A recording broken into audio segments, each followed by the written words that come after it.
Na aula anterior, nós vimos proporção. Nesta aula, vamos utilizar de proporção para vermos o uso de cilindros em corpos, mantendo a proporção com movimentos. É uma aula bem importante, porque a partir desses cilindros, nós podemos criar coisas que vão além de braços e pés, mas teremos mãos. Cilindros, cilindros, retângulo, cilindro. Vamos à aula. Temos corpos, colocamos os braços, o pulso na altura do pubis e começamos do pubis porque estaria no meio do corpo. No TIB, nós colocamos o pubis no meio do corpo sem contar a cabeça. Cilindros é uma forma de simplificar. Porque se nós temos o braço, ele não é bem um cilindro, é uma forma simplificada do cilindro. Assim como os dedos são formas simplificadas do cilindro. Então, se nós simplificarmos as coisas que nós vemos, podemos colocar posições diferentes do braço, da mão e da perna.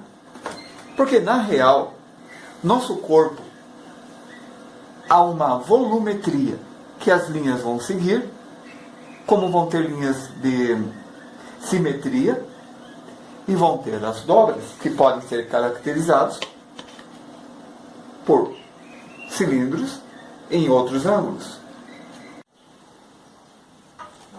Esse tubo é feito por dois cilindros e a junção dela é uma curva. As elipses, elas são circunferências em perspectiva.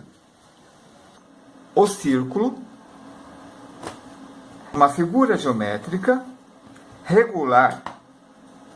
Então, ela possui um centro e se passarmos uma reta por esse centro, vamos chamar esse de diâmetro. Ela vai ser igual a qualquer outra linha que passa pelo centro em tamanho. Todas elas vão ter o mesmo tamanho, por isso é regular. O que não acontece com o quadrado. Se você passar uma linha na diagonal, ela será a maior linha do quadrado regular.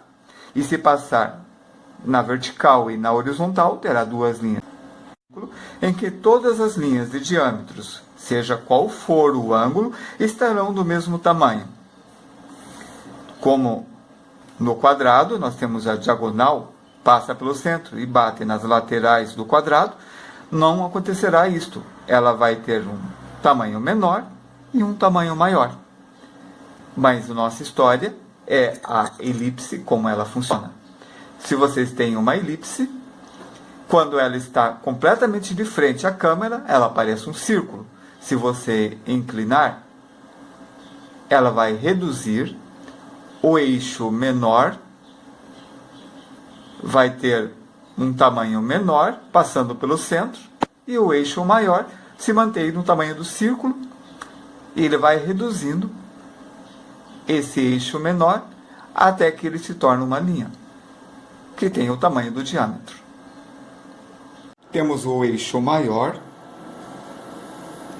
e o eixo menor, mas se os dois eixos tiverem o mesmo tamanho, temos uma circunferência. Vamos reduzir um dos eixos. Aqui está. Se eu fizer a mão livre, vai ficar tremido. Vou precisar de um compasso ou de uma técnica, que consiste em deixar o lápis no eixo menor, segurar o lápis nessa posição e fazer um movimento de para-brisa. Quando eu faço o movimento, passo por esse ponto, deixo mais para baixo, deixo bem alinhado na linha do eixo menor e faço o movimento.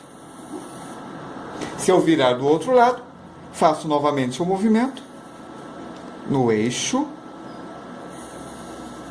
Eu tenho o início de uma elipse e é só arredondar os cantos e minha elipse fica mais interessante. Vamos arrumar essa um pouco mais, aí está.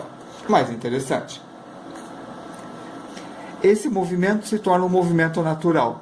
Elipses com esse movimento fazendo isso daqui. É uma elipse. Como o meu lápis está nessa direção, você tem a direção do eixo menor, você tem a direção da elipse. Passou pelo centro, eixo maior. De novo, virei o lápis, a minha elipse vai ser ao contrário.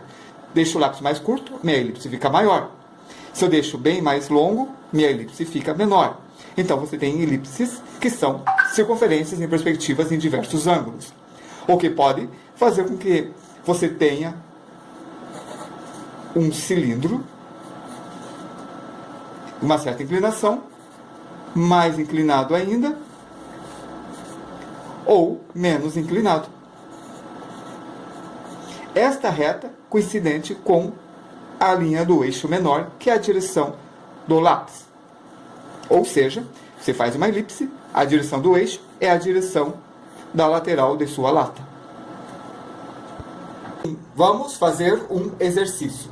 Primeiro colocamos um círculo no papel, marcamos o centro desse círculo, traçamos uma linha perpendicular à outra, passando pelo centro, fazendo 2 diâmetros. Fazemos a elipse que nós já falamos.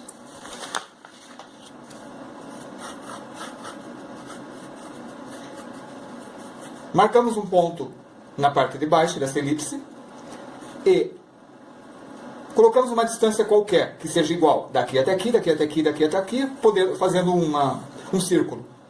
Nesse ponto fazemos um outro, traçamos essa linha, colocamos o lápis nesta posição, viramos a folha, seguramos nesse sentido e fazemos uma elipse. O que vocês vão ter aqui, ó, é uma circunferência em perspectiva. E se eu puxar nesse sentido, eu tenho um cilindro. Continuando o exercício. Se eu fizer a mesma coisa do outro lado, tenho esse ponto, deixo o eixo menor. Aqui está a linha, que vai para o centro da esfera, a partir do meio desses 2 eixos aqui. Ponho meu lápis nessa posição e faço a elipse. Esse vai ser o eixo menor e aquele o eixo maior. Esta é a direção que ele está vindo. Eu puxo nessa direção, dentro da circunferência, puxando até o centro do círculo, conseguindo uma linha. Apesar que aqui é redondo e não precisa de tudo isso, mais ou menos vocês sabem que aqui vai estar o centro do círculo e a lateral é paralela à linha do eixo. Assim vocês conseguem fazer uma elipse em qualquer ponto da esfera, deixando essa regra de direção. Vocês conseguem fazer uma elipse em qualquer ponto da esfera, deixando essa regra de direção do lápis.